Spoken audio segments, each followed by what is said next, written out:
Nakwambia by August watu watakuwa wamerudi. Upinzani iko na baridi mingi sana. Watu watakuwa wamerudi kuingia kwenye serikali kwa sababu kila kitu iko kwenye serikali.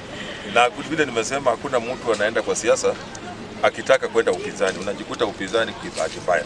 Kwa hivyo it's wise to make a decision haraka uingie kwenye serikali, ndio unaona watu wanaanza kurudi. Hata wale unataja watarudi. Hata jana umesikia nikiongea na MCS kutoka Trans Nzoia kuambia hata huyo gavana wao namwambia rudi nyumbani, ukuje tutembee pamoja, hakuna haja kuwa isolated huko, baridi itakumaliza, ukuje nyumbani. Opposition, we don't have a strong opposition. Kalonzo cannot manage to wrestle power from Ruto. Rigiji cannot manage to wrestle power from Ruto. So there is no opposition.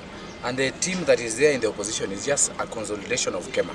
You look at Kalonzo is Gema. You look at Martha Karua is Gema.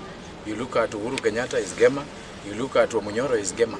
So we are Ruto versus Gema. That is the game. Tunasema tunasimama na William Samoei Ruto. Na si ati tunamfuata tu kumuunga mkono kwa sababu kuna kuunga bwana siasa. Tunamuunga mkono kwa sababu kazi yake chajiuza. Waswahili wanasema kibaya chajitembeza lakini kizuri chajiuza. Kwa hivyo tuko hapo. Na kwa wale wapinzani wetu tunasema sisi tutazunguka hii Busia County. Tuelezee wananchi ile kazi rais amefanya katika Busia County. Ile rais amefanya Kakamega County. Yale amefanya Bungoma na Vihiga na kwingineko Kenya hii. Na ndio kwa sababu tunasema anatosha. Hana mpinzani. Hajapata any worthy competitor bado.